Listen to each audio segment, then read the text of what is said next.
Welcome back, everyone. Today, we're diving into something absolutely incredible.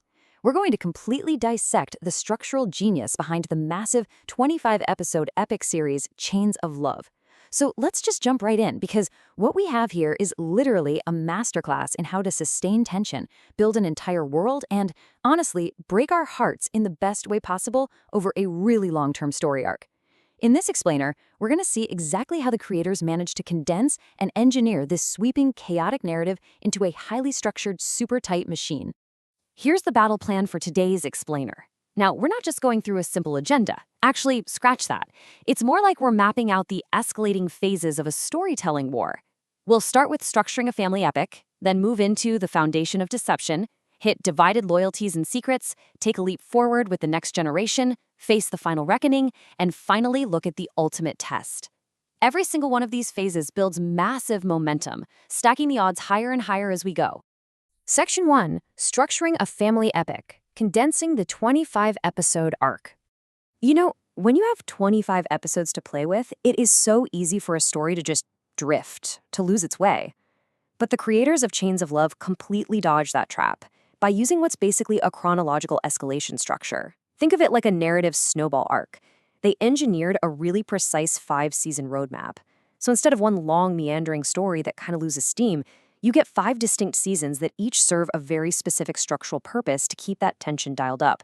Let's see how this all builds, starting right at square one. Moving into Section 2, the foundation of deception, or Season 1's first strike. Right out of the gate, this first block of 5 episodes focuses intensely on the initial romance, and it brilliantly illustrates the core conflict of the whole show. In one corner, you've got the inciting incident. Nadia and Marcus meet, and they build this undeniable, amazing chemistry. We immediately want them to win, right? But then, opposing them, Solange and Mireille step in. They start exerting all this manipulative pressure, specifically targeting immigration and legal stability. The creators are basically using external, highly stressful real-world pressures to squeeze the internal romantic chemistry like a vice. It is just a perfect setup. Which brings us to the explosive finale of Season 1, Daniel Joseph's false accusation and arrest. I mean, it's just a massive, completely devastating plot point. But structurally, what really matters here is Marcus realizing that his brother was intentionally set up. That realization is the structural hook that literally yanks us by the collar directly into the next narrative block. The romance isn't just a romance anymore. It is now permanently tangled up with a high-stakes injustice.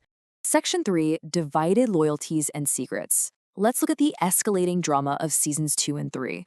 This is where the whole vibe completely shifts from a standard setup to just urgent, fractured desperation. Season 2 is all about this internal family rift that tears absolutely everything apart, all while Marcus is desperately diving into Daniel's case. And we get to see this rift mapped out step by step. Step 1, Corinne starts questioning her mother Morelle's motives. The family alliances are starting to crack. Step 2, in response to that, Morelle actively pushes Corinne toward Marcus just to create chaos. And then Step 3 is the tragic result. The pressure coming from both families becomes absolutely unbearable, culminating in the Season 2 finale where Nadia and Marcus face their very first major breakup. That deception we saw planted in Season 1 has now successfully poisoned the well. And then Season 3 hits, and the creators literally just stomp on the gas pedal. Look at all these colliding plot points that completely overwhelm the Joseph family. First off, Nadia becomes pregnant, causing an absolute explosion of family reactions. Meanwhile, Vanessa rises up as this entirely new threat. Her obsession with Nadia becomes just impossible to ignore. At the exact same time, Marcus uncovers these world-shifting old family secrets that completely rewrite everything they thought they knew. And finally, building to the Season 3 finale, a weakening but wildly desperate Morelle orchestrates this major financial and emotional attack on the Joseph family. It is a rapid-fire assault on our main characters. No one can catch a breath. Section 4, the next generation. Time for Season 4's time jump. Now, the creators knew they couldn't keep up that frantic, rapid-fire tension forever without burning the audience out, right? So they execute this incredibly strong pivot. We enter Season 4, and we take a massive narrative leap forward in time.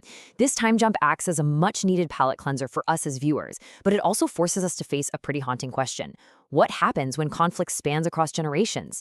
The kids have grown up, sure, but they haven't escaped. They're just inheriting all the drama and the deep-seated trauma of their parents. So in this new era, Nadia and Marcus basically have to team up again to protect their family from a whole new wave of hidden betrayals that start bubbling up to the surface. And this naturally leads to a really bittersweet climax for season 4, because the evidence proving Daniel's innocence finally begins to materialize, the exact thing we've been waiting for since way back in season 1. But it comes at an incredibly high cost to Marcus's siblings, because in an epic like this, victory always demands a sacrifice. Section 5. The Final Reckoning. Season 5 reveals the truth. Entering this final 5-episode block, the tone gets incredibly profound and reflective. It's not just about fighting the daily, gritty battles anymore. It's about uncovering the ultimate truth and asking if love can actually survive a literal decades-long war. A truly successful final narrative block has to pay off its long-running mysteries, right? Every single thread gets tied up here. The full truth behind Daniel's imprisonment is finally revealed, Vanessa's actual motives come to light, and perhaps most satisfyingly for all of us watching, Murray faces the ultimate consequences for her decades of manipulation. The antagonists are finally held accountable, which perfectly clears the stage for the show's final message. Section 6. The Ultimate Test. We've reached the series finale. Let's zoom in on the concluding moments of this entire 25-episode epic. The dust has finally settled. Marcus and Nadia are standing together, not as bruised fighters in that moment, but simply as parents, answering their kids' questions about why they never, ever gave up. And then we get this line: real love is tested when everybody wants it to fail. I mean, wow. Talk about a thematic mic drop. When you look back at everything, the manipulative pressures in season 1, the crazy family rifts in season 2, the financial attacks in season 3, and all that inherited trauma in season 4, this was the anchor motif. The structural architecture was secretly building toward the entire time. All those complicated plot mechanics, they were just a testing ground for this one single, incredibly powerful theme. So that leaves us with one final thought today. How do these narrative blocks keep you hooked on your favorite epic stories? Now that you've seen the blueprint, how Chains of Love masterfully condensed its 25 episodes into 5 specific, escalating, deeply thematic seasons, I challenge you to look at the storytelling architecture of your own favorite shows. Are they using a snowball arc? How are they managing their narrative blocks to make sure you keep hitting next episode at 2 a.m.? Thank you so much for joining me on this explainer today, and hey, keep looking for the structure hidden behind the stories you absolutely love.